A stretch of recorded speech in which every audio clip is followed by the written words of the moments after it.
Friends, आपको अपने new lecture में और सेकंड लेक्चर में खुशामदीद करते हैं। तो चलते हैं अपने सेकंड लेक्चर की तरफ। जैसा कि अपने फर्स्ट लेक्चर में प्रीवियस लेक्चर में हमने जो चैप्टर नंबर 2 के अपने इंपॉर्टेंट शॉर्ट क्वेश्चन किए थे, तो वो हमारे रिमेनिंग कुछ शॉर्ट क्वेश्चन रह गए थे। तो आइए हम उनको डिस्कस करते हैं, तो ताकि हमारे इस चैप्टर के इस लेक्चर के लेक्चर 2 में चैप्टर 2 के जो इंपॉर्टेंट और सिलेक्टिव शॉर्ट क्वेश्चन है अकॉर्डिंग टू बोर्ड, जो आपके बोर्ड एग्जाम में है, जिनको आप याद करके आसानी से अपने नंबर को गेन कर सकते हैं, तो हम उनकी तरफ चलते हैं। तो जैसा कि हमारा ये एक कमिटमेंट आपके साथ कि आप अगर इन सिलेक्टिव क्वेश्चन की तैयारी कर लेते हैं तो बोर्ड प्रिपरेशन गेट 60% मार्क्स, तो आप बोर्ड्स की तैयारी करके बोर्ड्स के एग्जाम के अंदर 60% मार्क्स मतलब कि 60% नंबर आप आसानी से अचीव कर सकते हैं। तो आइए चलते हैं अपने लेक्चर की तरफ। तो हमारा ये फर्दर शॉर्ट क्वेश्चन हमारा है, इस लेक्चर का पहला शॉर्ट क्वेश्चन है कि is the difference between echo and reflection. कहता है कि क्या फर्क है, कहते हैं क्या मुख्तलिफ है इको एंड रिफ्लेक्शन। तो ये क्वेश्चन आपका 10 टाइम्स बोर्ड में रिपीट हुआ है। कहते हैं कि क्या मुख्तलिफ होती है इको या रिफ्लेक्शन, या इनके दरमियान कुछ डिफरेंस है। तो इसका जवाब क्या है, कहता है कि देयर इज नो डिफरेंस। इसका आंसर भी कहता है कि इनके दरमियान कोई भी डिफरेंस नहीं है। There is no difference between echo and reflection sound because sound falls on the surface on the medium that it's bounce back such as both same x। कहता है कि इनके दरमियान कोई भी फर्क नहीं है, क्योंकि जो हमारी जो रिफ्लेक्शन है, जो रिफ्लेक्शन साउंड है, क्योंकि साउंड गिरती है सरफेस ऑफ मीडियम की सरफेस के ऊपर और दैट इट्स बाउंस बैक, तो फिर ये वापस जाती है। इसी तरह क्या होगा, आपकी जो इको है ये भी मीडियम की सरफेस पे गिरेगी और गिर के दोबारा फिर वापस जाती है अपनी जगह के ऊपर जहाँ से वो प्रोड्यूस होती है। तो इनके दरमियान दोनों सेम, दोनों एक तरह का एक्स करते हैं, दोनों एक तरह का अमल या दोनों एक तरह का फेल करते हैं, तो इनके दरमियान कोई भी डिफरेंस नहीं है। अच्छा जी, अब जैसे हमारा अगला क्वेश्चन है, जैसे आप लिखा हुआ क्वेश्चन नंबर 2, डिफाइन अल्ट्रासाउंड। कहते हैं कि बताएं कि अल्ट्रासाउंड क्या होता है, इससे क्या मुराद है, इसको आप कैसे डिफाइन कर सकते हैं। कहता है which is not acceptable for human ear due to sounds and sound quality more than 20,000 hertz. कहता है कि ये साउंड अल्ट्रासाउंड, हम उस साउंड को बोलते हैं जो एक इंसानी कान के लिए सुनने के काबिल नहीं होती, और इसकी जो हर्ट्ज, जो इसकी जो फ्रीक्वेंसी होती है वो 20,000 हर्ट्ज से ज़ायद होती है, जिसको एक आम इंसानी कान सुन नहीं पाता। ठीक है, अच्छा जी, अब अगर हम चले अपने क्वेश्चन नंबर 3 की तरफ। ये जो हमारा क्वेश्चन है ये बोर्ड में 8 मरतबा रिपीट हुआ है। अच्छा, अब हम चलते हैं इसके यूजेस की तरफ के यूजेस ऑफ अल्ट्रासाउंड।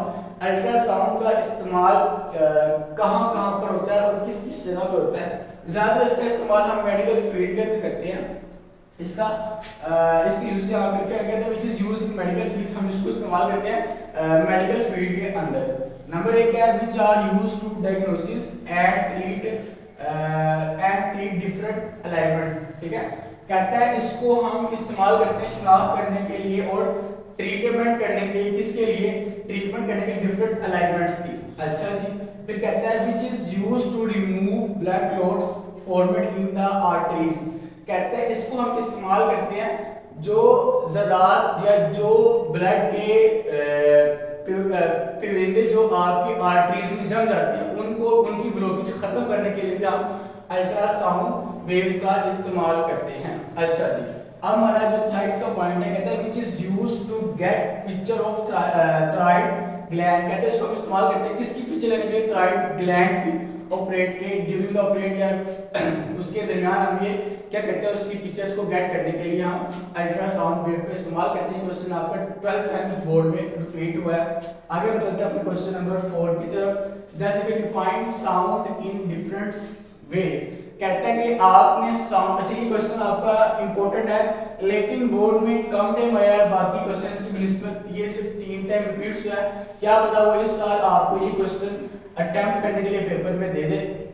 तो आपने जो क्वेश्चन मोस्ट 2 से अबव टाइम रिपीट हो रहे हैं, आपने उनकी सिलेक्टिव तैयारी मस्ट लाजमी करनी है। ये नहीं कहना कि जो क्वेश्चन 4 मरतबा या 5 मरतबा ऐसे हमने उनको याद करना, नहीं, इस पर हो सकता है जो कम रिपीट हो उनको भी वो आपके बोर्ड में अटेम्प्ट करने के लिए आपको दे सकता है, वो चेक कर सकता है कि बच्चे का कॉन्सेप्ट कितना अच्छा है या बच्चे की प्रिपरेशन कितनी अच्छी है। अच्छा जी, कहते हैं define sound in different way, कहते हैं कि साउंड को आपने डिफाइन करना है डिफरेंट वे के अंदर, डिफरेंट तरीकों के अंदर। पहला तो हमारे पास कहते हैं sound show reflection like a wave, कहते हैं साउंड क्या करता है, साइड कहते हैं रिफ्लेक्शन जिस तरह के वेव करती है। अच्छा जी ठीक है। फिर कहता है sound show reflection like a wave, sound क्या शो करता है, रिफ्लेक्शन भी जिस तरह वेव शो करती है रिफ्लेक्शन। अच्छा कहता है sound show reflection like a wave, sound reflection को भी शो करता है जिस तरह के वेव डिफ्रैक्शन को शो करती है। मतलब कि क्या काम कर रहा है, कहते हैं कि साउंड काम करता है किसकी तरह, वेव की तरह क्या करता है, काम करता है कौन, साउंड। अच्छा जी, अब हमारा क्वेश्चन नंबर 5 है, ये भी इंपॉर्टेंट है। इधर ये आपको क्वेश्चन आया हुआ, इधर अटेम्प्ट नहीं किया हुआ, ये आपको क्वेश्चन आया हुआ है 9 टाइम्स बोर्ड में रिपीट हुआ हुआ है क्वेश्चन आपका, ये बहुत ज्यादा मोस्ट इंपोर्टेंट आपको क्वेश्चन है ये वाला। कहता है what is Audible frequency and range, कहता है ऑडिबल फ्रीक्वेंसी, ऑडिबल फ्रीक्वेंसी क्या होती है और उसकी रेंज क्या है, वो देखते हैं। क्या कहता है कि दो साउंड विच,